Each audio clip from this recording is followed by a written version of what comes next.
Good morning.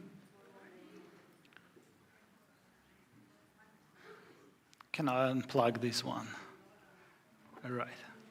That would be easier.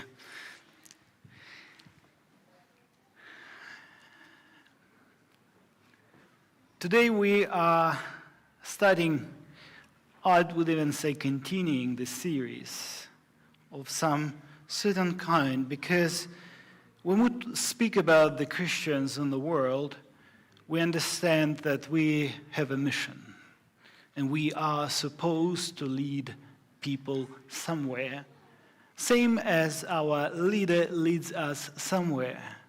We are supposed to take people on the journey. And today we are talking about the spiritual leadership. Now, most of you would say, I don't want to be a leader. Well, unfortunately, if you are following the Messiah, you're kind of supposed to. Because if you are following him, you are supposed to take others with you. This is one of those responsibilities that we cannot reject and cannot say no to. So if we subscribe to the project, to the journey of the Messiah, we automatically are called to take others with us. Whether it's your family, whether it's your co-workers, whether it's anyone that surrounds you in real everyday life. But is it easy to lead others? Have you ever tried to lead people somewhere they especially didn't want to go? That's often what leadership is. Moving others forward when the comfort says stay. Spiritual leadership goes even deeper. It's more than being, in charge of making some smart goals and plans. Many of you work in the corporate world and understand what smart goals are. But leadership starts with three essentials, and everyone would probably agree with me. It's first, knowing who you are. Second, knowing where you're going. And the third, having the strength to bring others with you. That's what leadership is. Now, but even this is not enough. True spiritual leadership reaches beyond logic. It's something more than just leadership, spiritual leadership. It senses the hidden rhymes of life, rhythms of life, how God actually works behind the scenes, understanding what's happening. That's what we Seventh-day Adventists call the great controversy. But it's not just knowing about the great controversy, it's understanding how the great controversy works and how God, through his unseen laws, shapes the world. To understand this kind of leadership, one ancient story rises above all other stories. And you know this story, don't you? That's the story of calling of Moses in Exodus chapter 3. But before we go through this story and see what true spiritual leadership is, I want you to participate in something that we all can participate in. Now, you have your phones with you, don't you? So in order to participate and help me with this little research that we are going to do, you can either go to slido.com and join with putting in that number following the hashtag, this is the session number, or just simply scan the QR code on the screen, and I'm sure your phones would be able to do that. And I encourage you to do that because once you participate, you will even understand and more and apply it to yourself. Look, it's totally anonymous. No one will see and know what your answer was. You're purely doing it for yourself. So you go to slido.com and follow the hashtag, put that number. Right, and here we go. First one, all these questions that we have today, it's a very easy, you just need to type one or maximum 2 words. First question that we are looking at is simply, who are you? Who are you? Who are you? You need to give me one or two words, maximum two. Something that characterizes, something that comes to your mind the first 2 seconds when you start thinking about it, right? Who are you? Who are you? Who are you? Fantastic. I'm Bob. And by the way, yeah, I know that people look at the screen and they just type simply the same answer that others did.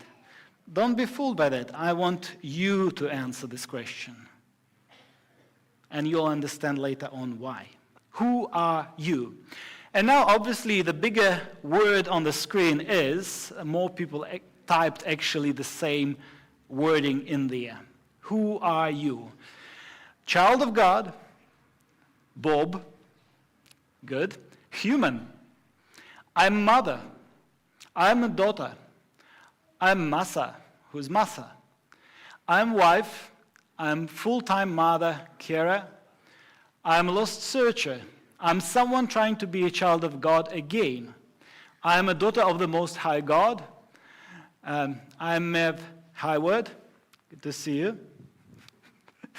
I'm striving. I'm future immortal.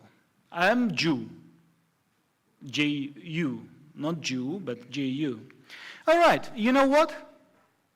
We can actually stop that question and come back to the presentation. You know what? Psychologists and leadership coaches actually say that when people are asked, who are you, the first thing that comes into their mind within 2-3 seconds often reveals their core or subconscious identity. You know what identity is? Why it's important, first 2-3 seconds, because that quick answer, it bypasses overthinking and taps into that most deep belief about yourself, right? Who are you? I'm a mother. Most likely that is going to be your identity. Who are you? The child of God. Look, it only works if you didn't overthink it, right? If you thought too much, then it doesn't work. You need to search then deeper and understand what is the value that you place in your life or someone placed on your life. What gives you value in this life? You know, often people answer with similar things as we just read on the screen, and it can be divided into 3 categories. Either it's a role, I'm a mother, or it's a value, I'm a helper, or it's a trait, I'm strong, right? So that's the way people describe themselves.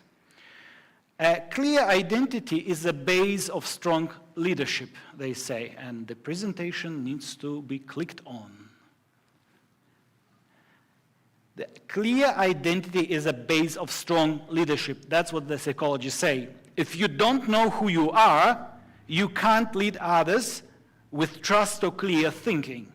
When your identity or your belief about yourself is strong, you can help others through hard times and keep your eyes on a bigger goal.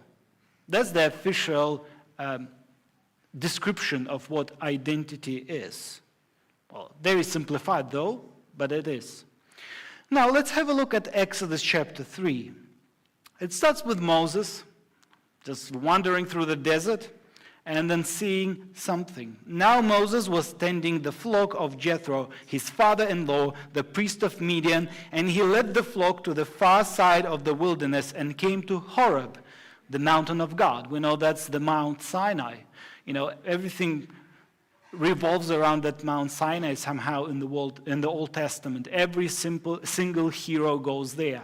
So Moses was not an exception, so he went to the Mount Sinai. There, the angel of the Lord appeared to him in flames of fire from within a bush. Moses saw that through the bush, though the bush was on fire, it did not burn up. Well, a question that I want you to ask yourself is, when and where does that revelation of God begin? I'm not talking about the book of Revelation and the scriptures. I'm talking about your personal revelation of God. When do you start feeling the drag to the unknown, to the supernatural, to something that God calls you to? Are you understanding what I'm trying to say? When and where does revelation begin? What actually draws us as humans to reach for something beyond just mere this world? Now, sometimes we choose to see meaning in things, right? We search for it and we try to understand life. Someone said that he is a searcher there. I'm too. Hello to you. But, other times it feels like something greater is just reaching out to us. You didn't call for it. You didn't look for it. It just appears there and it drags you in and you have no control over that. Sometimes even something sacred catches our attention, not because we looked for it, and that's exactly what happened in the story of Moses. He didn't look for the bush, but the bush found him. And that's what happened to Moses.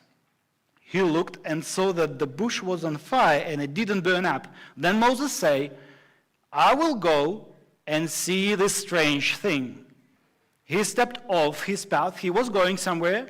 He was busy. He was doing a task. But he said, okay, it's there and I'm curious. I will go and I will step out of my path to see that strange thing. The revelation only begins when you turn aside, when you stop doing what you're doing and you start looking for what appeared. If you continue doing what you're doing, if you continue being busy, the revelation is not going to come.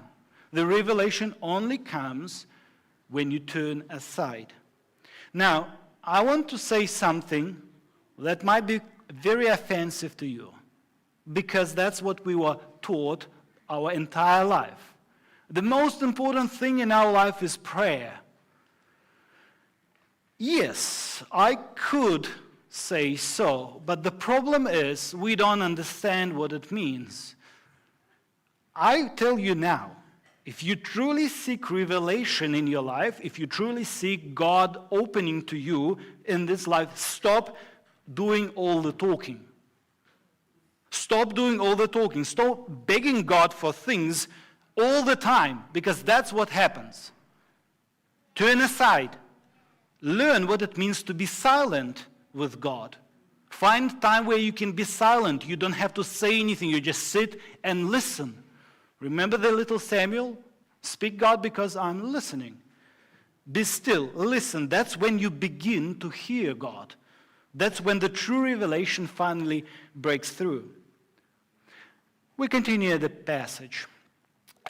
When the Lord saw that he had gone over to look, God called him from within the bush, Moses, Moses, and Moses said, Here I am. Do not come any closer, God said. Take off your sandals, for the place where you're standing is holy ground. Then he said, I am the God of your father, the God of Abraham, the God of Isaac, and the God of Jacob. At this, Moses hid his face. He covered his face because he was afraid to look at God. Now, here's the real question. When he says he is the holy ground, is everywhere the holy ground? Where is the holy ground? Later in the New Testament, Apostle Paul says, whatever you do, do it with reverence. Whatever you do, do it for the glory of God. Where is the holy ground? Where is the border between the average or ordinary things in life and the sacred things in life, or holy things in life? It's actually in your mind. It's about seeing sacred things and seeing the revelation of God, being in the presence of God. It's about being open to see the ordinary things as holy. Being able to see the ordinary things as holy. Can something holy be in doing laundry? Yes. Can something holy be in doing dishes? Yes. Or going through your normal everyday tasks. See, God wants us to be in His presence all the time, not only on Sabbath, not only in this place. Everywhere where you go is the holy ground when you decide so. Every moment has the chance to show you something from God. But, and here, very important things, if your shoes are off. I'll repeat it again. Every moment has the chance to show you something from God if you remove your shoes. What does that mean? Moses was afraid to look upon God. God said, I'm God of your ancestors, right? God of Abraham, Isaac, Jacob. God who calls you to the adventure. God that wants to bring you to the path of sacrifice and freedom. God that wants to call you today, you and me, you today. That's the God. To a journey, to adventure of your life. But here's the condition. You must remove your sandals. You cannot come on the journey wearing a footwear. In Jewish tradition, removing your shoes is a way to let go all the anchors of the material world and open yourself fully to the divine. Just as probably shoes, they serve to separate you from the ground. It's something that separates you from the actual ground and protect you, because otherwise your feet would get hurt. So God says, remove it. I don't need it. In order to get on a journey, you need to get it loose. You need to leave it aside. By taking off your shoes, you remove what stands between you and him. You catching the idea? You remove what stands between you and sacred.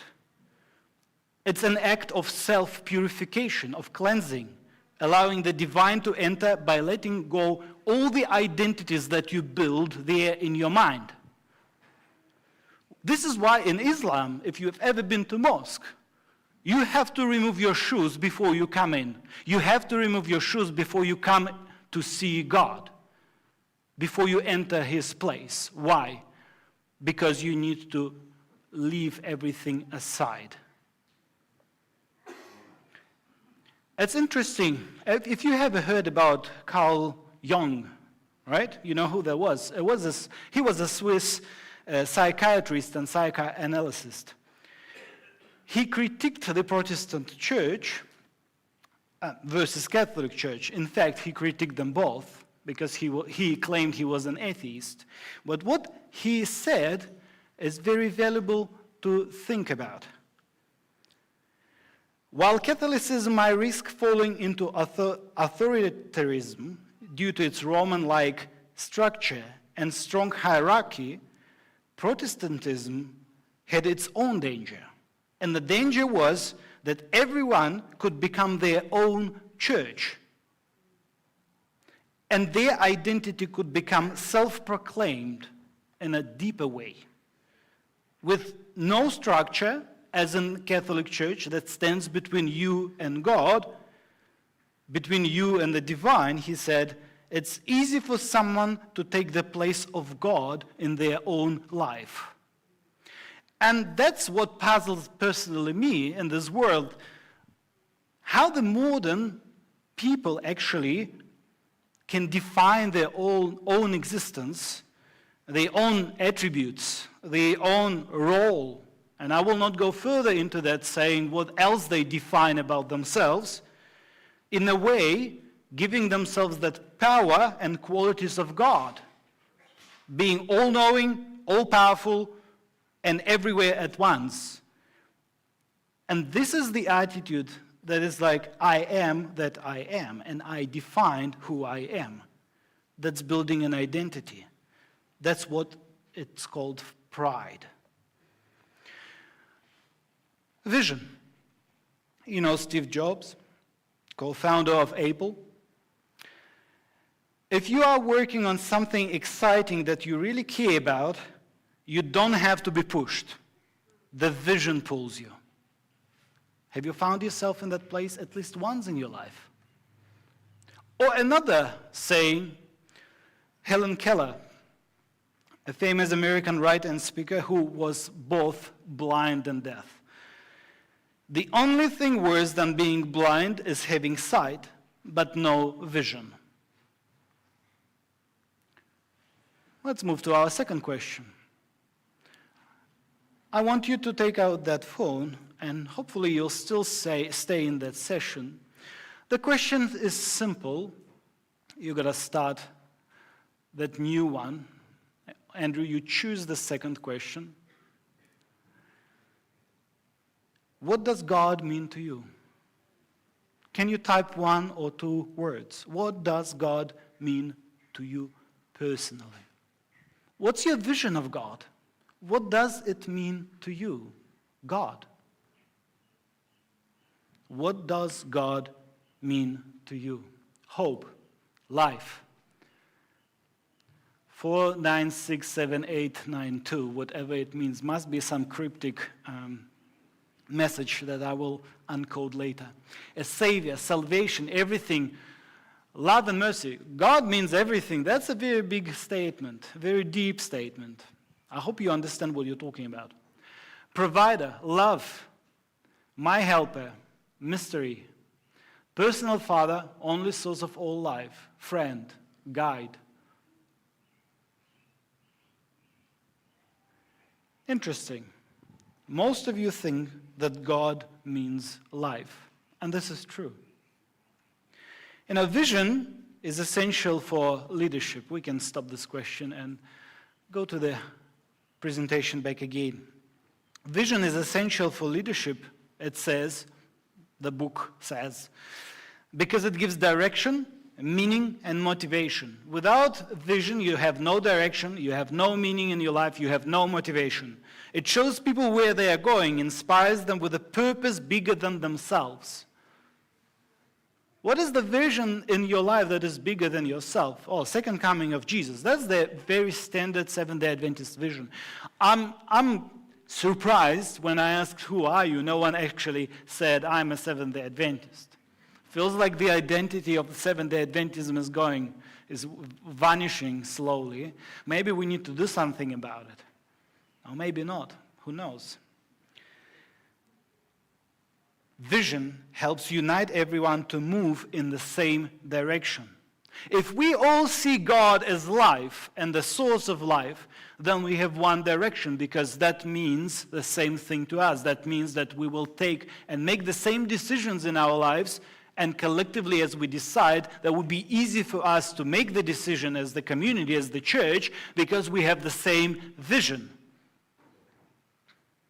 Without vision, leadership becomes aimless, just managing the moment instead of shaping the future. Okay, Exodus. Back to the story of Moses.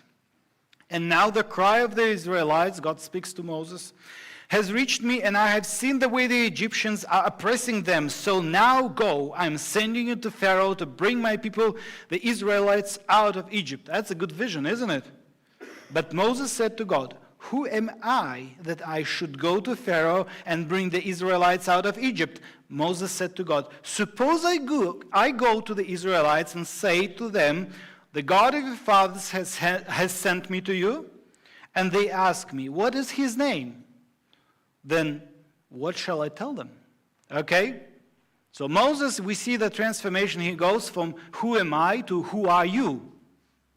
He says basically, give me a vision. Who are you? Give me a vision, something that I can believe into, something that I can lead others to. Who are you? Give me the vision. I need that vision, because without that, the journey from Exodus to the Promised Land is impossible. We would never come to the destination point. Give me the vision. He insists. God said to Moses, I am who I am. This is what you are to say to the Israelites. I am has sent me to you.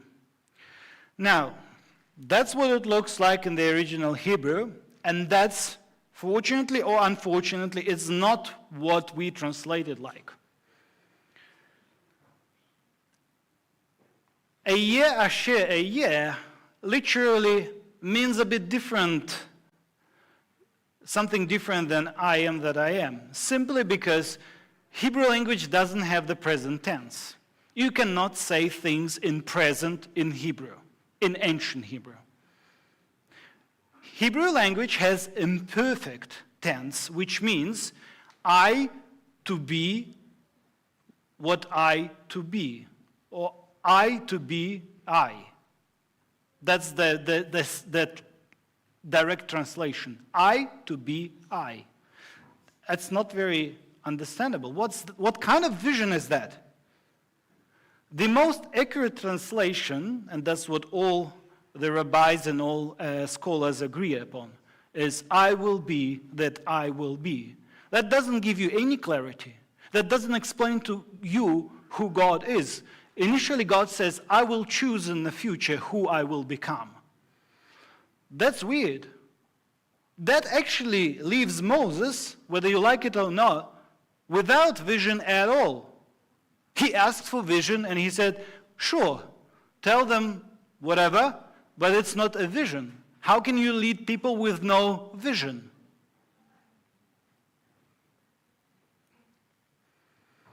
Authority.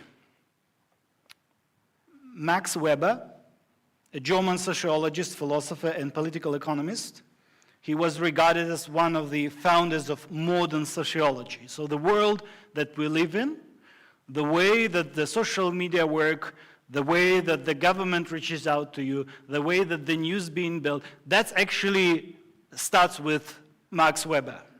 The way that you consume the information within the contemporary society. He says, or he said, authority is the power to command and enforce obedience, but it only is legitimate when it is recognized as such by those who follow it. Authority is the power to command and enforce obedience, but it is only legitimate when it is recognized as such by those who follow it. Okay, let's move to the last question. Take out your phones, please. And the question that I want you to type in, the answer to that question to type in, again, 2 words maximum. And I'm talking about you. And I'm very curious what you're actually going to answer. Who gives you the authority to fulfill your role in your life? And I'm talking about your current role, or whatever your identity is. Who gives you the authority to fulfill your role? Think about your role. Don't think about other people. All right. Everyone is a very obedient Christian, says God. Is it? Did you receive the authority to do things in your life from God, or you just claim it? How does it look like, that authority that you received from God? Someone is a little bit more honest. He says, myself. Fair enough. That's what we do. We give ourselves authority to make the choices. That's what the freedom of choice essentially is. You have the authority to make the choice. What we don't think, though, is that the consequences of that choice we will need to carry too. And we will need to be accountable for those choices. But we just make the choice without thinking of the consequences of that. And that's what the world is. That's why you have in the world what you have in the world at the moment. Because everyone makes choices, but not everyone wants to carry on with the consequences of their choices. My parents, the law, it depends. True, it depends. Creator, God the Father, gives them authority. Yes, Jesus Christ. Honestly, of course, God. The entire life is God himself. That's one of those answers. If you don't know what to say, just say Jesus, right? Fair enough. Let's go back to the presentation. Exodus 4, chapter 1, Moses answered,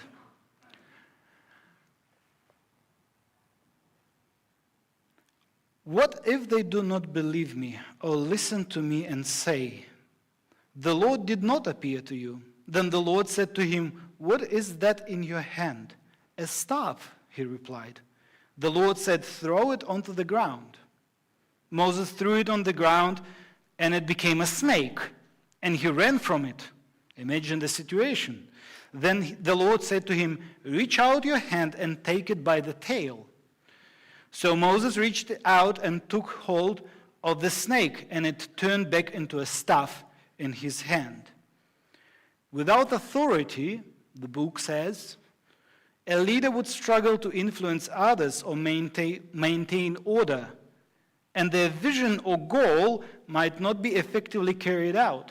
And that's what you will see happening in some of the workplaces, because there is no authority, or authority that was given is not good enough.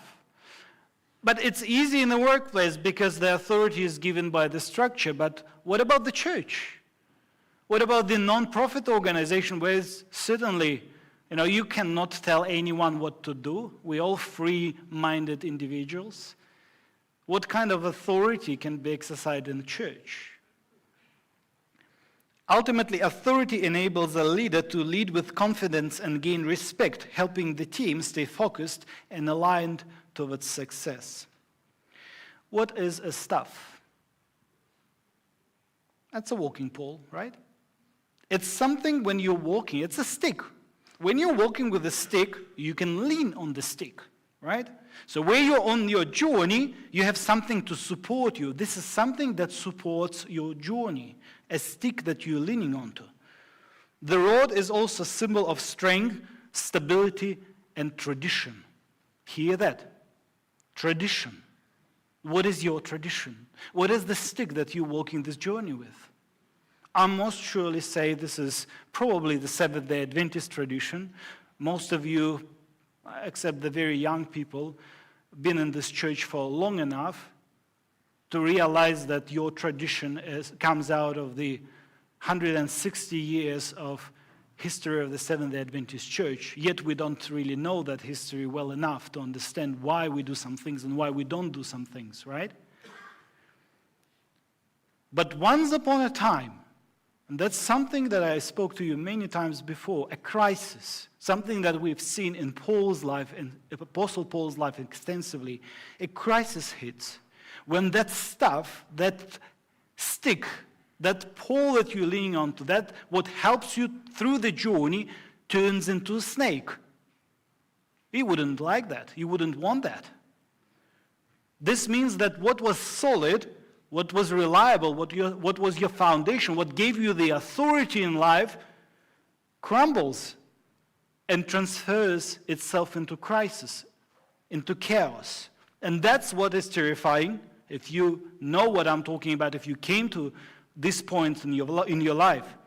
Because when your tradition, that you build your faith or you build your understanding of the world, falls apart, then chaos enters your life. And this is a problem. This is what demotivates people from life. And that's what happens to Moses. And God tells him, look, grab it by the tail. This is the most ridiculous way of grabbing the snake, by the tail. That's the most dangerous way of grabbing the snake, by the tail. How would you grab a snake? By its head, that's right. So if you can type it on YouTube and see how the snake wizards catch the snakes, by the head. God says do it the opposite way. Catch it by the tail. And when Moses did it, it became a staff again. So the chaos transformed back into the order. And that's the true description of a hero. You want to be a hero in your life? If you have enough courage to grasp what's dangerous, you will become credible enough to be listened to. Do you want to be a hero in your life? The ability to turn snake back into the staff shows the kind of transformation that the person that is going through gets through and achieves. Because you cannot be a true hero without reaching out for something that is dangerous. That's why the most simple story in the scriptures, the story of a prodigal son, he goes out and reaches out for something that is ugly, something that is dangerous, something that no one wants to touch. and then comes back to order. That's the transformation you would see in the life of every single biblical hero.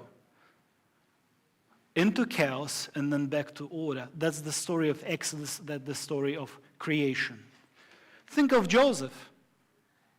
From order to chaos, to pit, to prison, and then back to order, but in a more highly elevated position.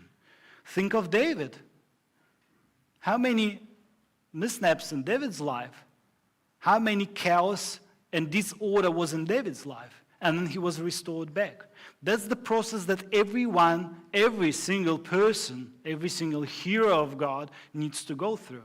And I'm sure God will lead you through that in your life too. And if the crisis hasn't hit yet, well, wait for it.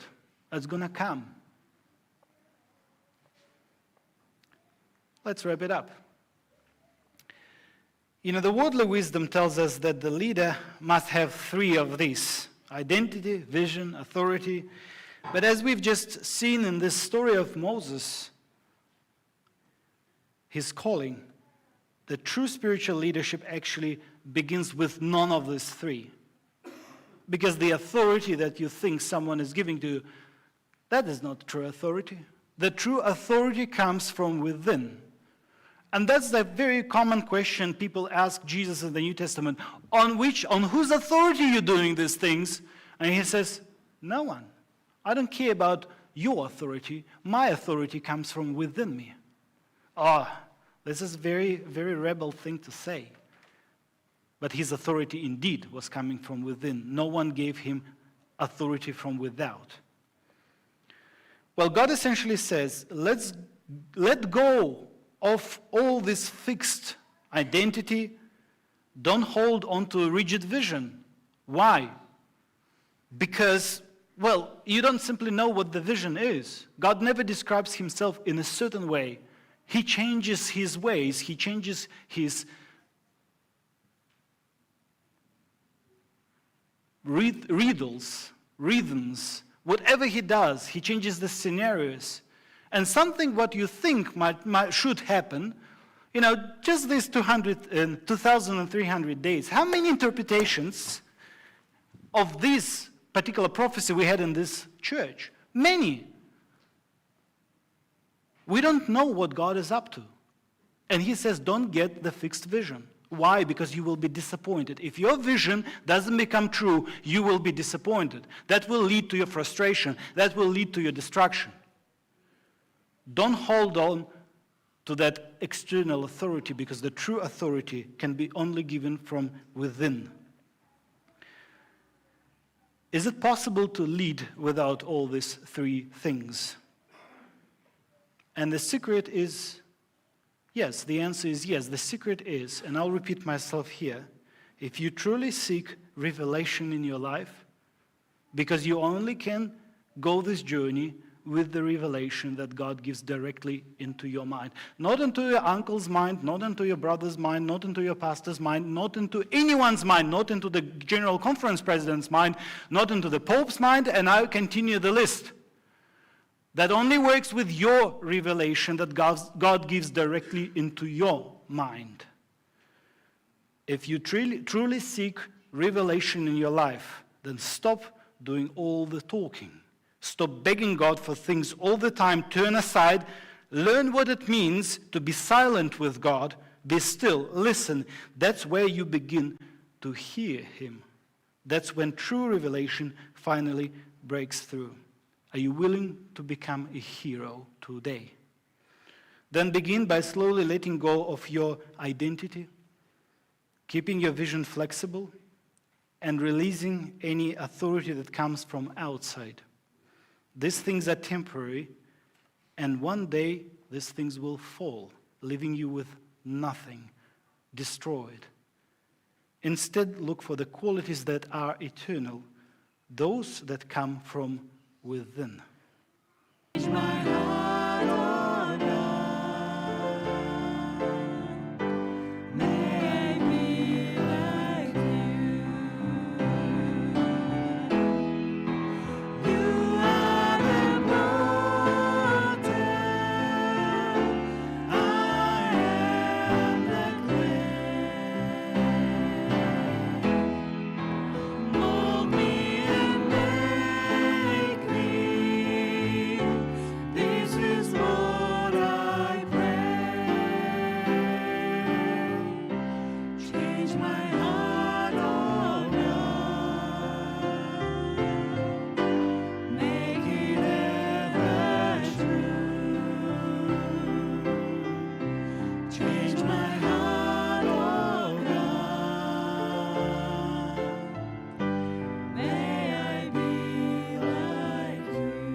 Lord, we know that we live in a very difficult world, in the world of confusion. That's what Babylon means, confusion.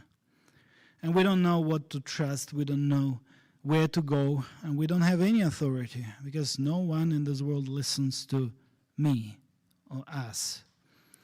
But we know that we are called to lead others, Lord, to be the spiritual leaders in this society, in this community, in the place where we work, live, stay, or do any other activities, Lord. You shown to Moses that the real power comes from within, and that real power only can be acquired from within. And that all starts with just keeping silence and listening and seeking the silence in our lives, trying to hear that voice that is there at the back of our mind. Lord, let us all learn how to attend to this voice so we can be directly led from you, so we can have identity rooted in you, we can have vision about you, and we can have authority from you. Then we will become true heroes. And that's what I'm praying for myself and for everyone that is here today. Amen.